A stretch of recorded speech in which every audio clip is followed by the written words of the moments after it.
So I guess it is time for a update of my journey. So far, I've done a couple of months without getting you guys any update. So I guess it is time. My road to Amateur Olympia, Japan, 2025, November 23rd, 22. I don't know. One of those days. I guess I don't know where to start. Can you, well, I guess you see me a bit brown and glammed up still from yesterday's show. The first out of 4 shows that I'm going to be doing this year. This one was with IFBB. I kind of was going to compete earlier in July, but I decided not to because I definitely felt like I was not conditioned enough, not ready, and it was going to be a bit of a waste of energy and emotional drain from all what requires you to be ready for your show, because it's not just being just ready. Is the dieting, is the mindset, is the conditioning, is the energy you spend through all, especially the last week when you're picking. There's so much into every single detail that matters.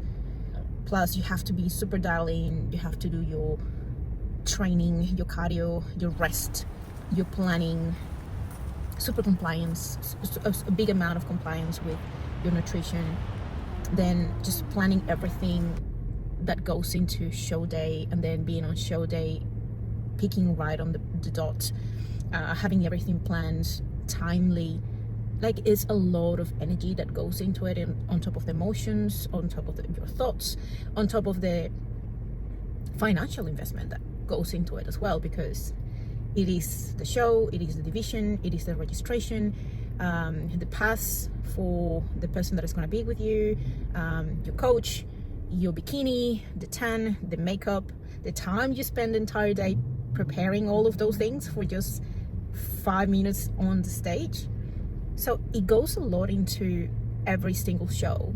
So if you're gonna do one, you have to go with the idea that you gotta give yourself all the energy and the time and the financials, the finances and everything that goes into each show. So I'm already investing a lot this year in these next 4 shows.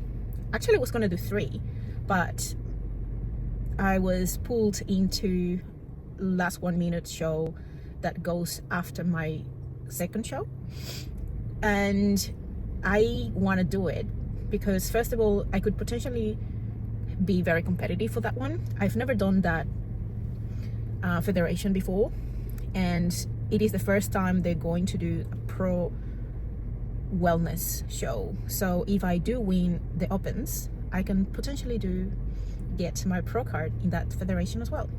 So I am kind of challenged, because actually comparing my package, my physique this year compared to last year, I am really excited. I am really proud of what I've done to my physique this year. I am a lot more conditioned, a lot more lean. I have a lot better legs. I had a little bit more time to put extra effort on my leg training. I had a bit of time to do actual grow on my lower body. It wasn't a huge amount, but I do think that there is a little bit of an improvement. So I am excited about what is going to come. At the end of the day, it is a personal journey. It is something that is a race against myself. I would say in that way. And is trying to learn from each experience. Obviously, there is a part of me that is quite competitive, and I always want to win. And I guess everyone who puts 100% into something and maybe has these sort of big expectations of ourselves, you want to get the best outcome.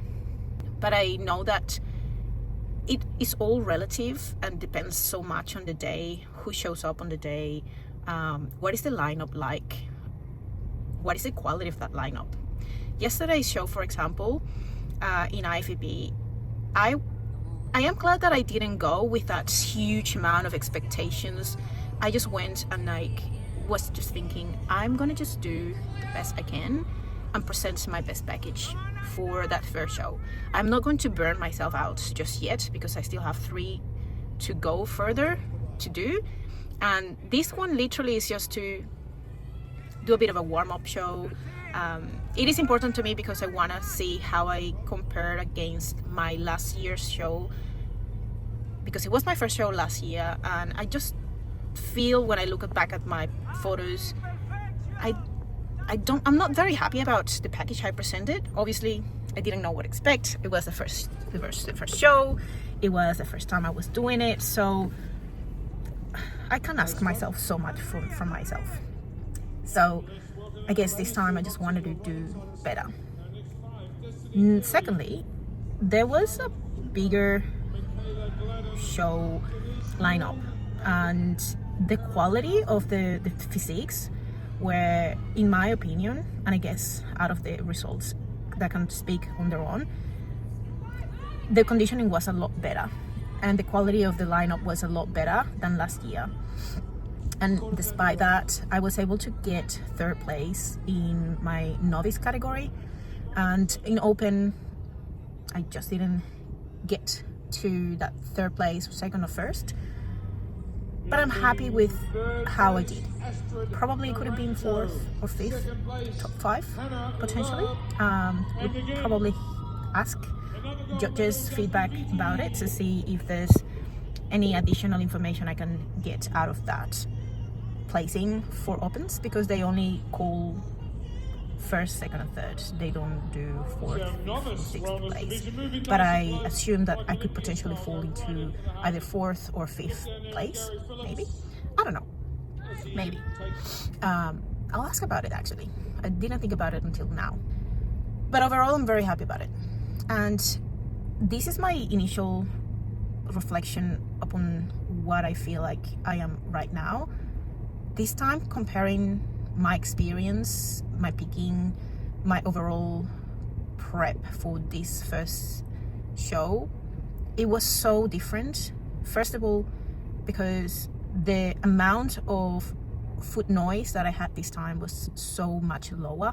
I didn't go crazy about food, or I didn't have any binges.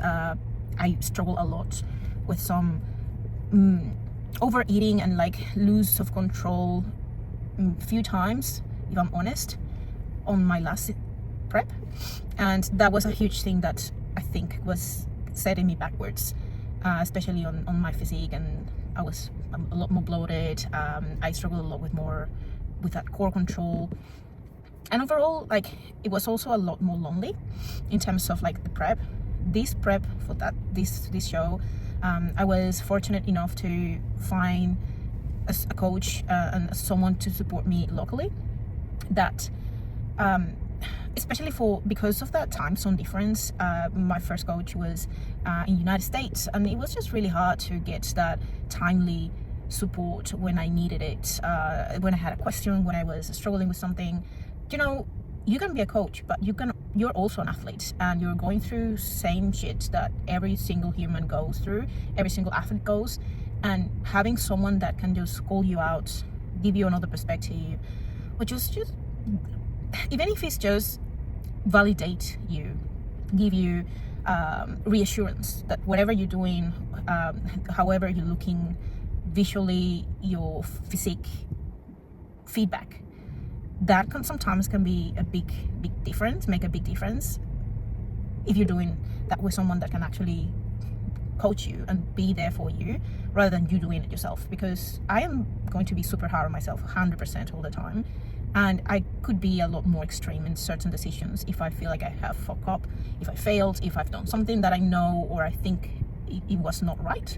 So just leaving that and putting that in the hands of someone else that can just be more objective about it, no feelings, nothing, just purely objectivity based on data and numbers and the physique and visuals, that can give you a lot more tranquility and just ease your journey, because you don't have to think about it.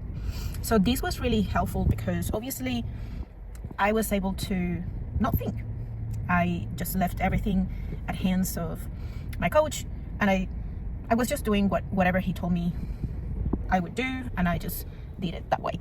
So he helped me a lot with pretty much everything, like from just the training volume perspective, fatigue management, just the peaking itself was a lot more smoother, because I understood I had to drop the volume of the food, I had to reduce the vegetables, I have to be a lot clear with my bowels, very much closer to my stage time, so I could be able to empty my bowels fully and be super flat, have my stomach flat and have a lot better control. And on top of that, all the timing and the peaking close to the show time.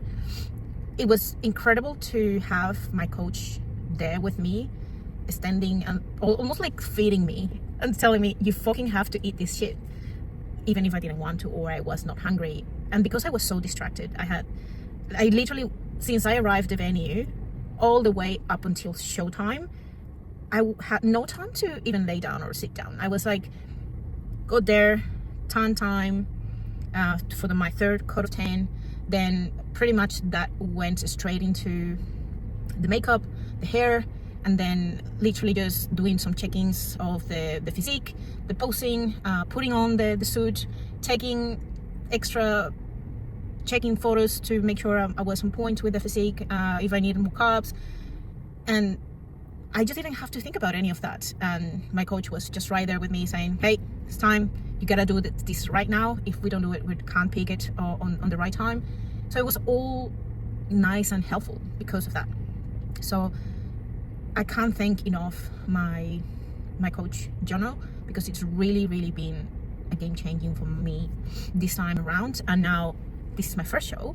Let's see how I go for my pro debut in 3 weeks, and then after that I'm going to be doing one more the week after, and then I think it's going to be 4.5 weeks until the big one in Japan. Obviously with that Amateur Olympia in Japan, I want to present my best, and I have my best intentions. I'm going to put my best effort.